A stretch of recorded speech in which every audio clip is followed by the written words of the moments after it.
Hello, welcome, good morning. Our Capestone project is finally here.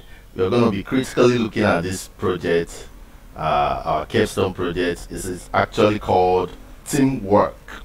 I'm going to be helping us through it. You're going to be able to understand it very well so that we do the rightful things in time. We don't go about doing the things that are not basically needed. You need to go straight to what is needed so that you can finish in time. And that's what I'm going to be helping us do. Now we're going to be building a project, TeamWork, and it is an internal social network for employees of an organization. The goal of this application is to facilitate more interaction between colleagues and promote team bonding. So that is the goal. And these are the various features that the application is going to have. It's going to last for 5 weeks. And the deadline will be 29th of next month, which is November. You're supposed to have a Git repo. I'm going to actually help you start this so that you know how to go about it. I'm going to help you learn how to create a Git repo and add a README to it.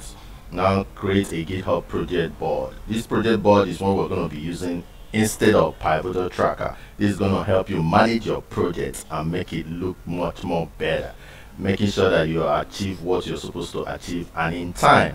These are the various endpoints that we are these are the various tools that we're going to be using to create our endpoints and integrate it to the database.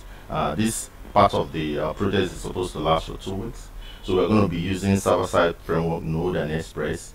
We're going to be using ESLinkedIn to make sure that our code follow best practices. We're going to be using the style guard, core, A, B, and B, which we're going to set while setting up our ESLint. We're going to be using testing frameworks like Mocha and Jasmine. And our database, as we all know, is going to be Postgres. So we're going to be able to set up all these. I'm going to be helping you do some of them actually using Cloudinary NPM package and the rest of it. Then our endpoint should be able to make the success statement as well as that of error. And these are the links, very important. This is what I want to go straight to. Anything that you feel you don't know how to do from what is given in the requirement, you can always click on any of these links. It will teach you. The resources are so wonderful, so please make sure you use them. These are the expectations that you're supposed to, things that you're supposed to have learned. And these are the request spec. So if you're building your endpoints, it should have the following fields. So make sure you check these as you're doing it so that you don't do and come back again.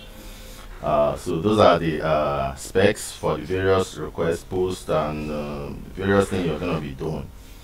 So if we go down, then we'll talk about the front-end application, which is supposed to last for 3 weeks. The other one 2 weeks, front-end 3 weeks, making it 5 weeks. We're going to be using React.js. Take note, we are using Fetch API, not Axios or other ones. So we're going to be creating these various features. The same thing, very importantly, they say that we must make different repos for the front end and we'll make another repo for the back end. Take note of all these instructions, they are very important. Make sure we host on Heroku for our API, then GitHub pages for our front end. So take note of all these, and in subsequent classes I'm going to dive straight into it and help you start it up, your project structure and everything. Please, if you have any questions and concerns, drop them in the comment section. Thank you and God bless you.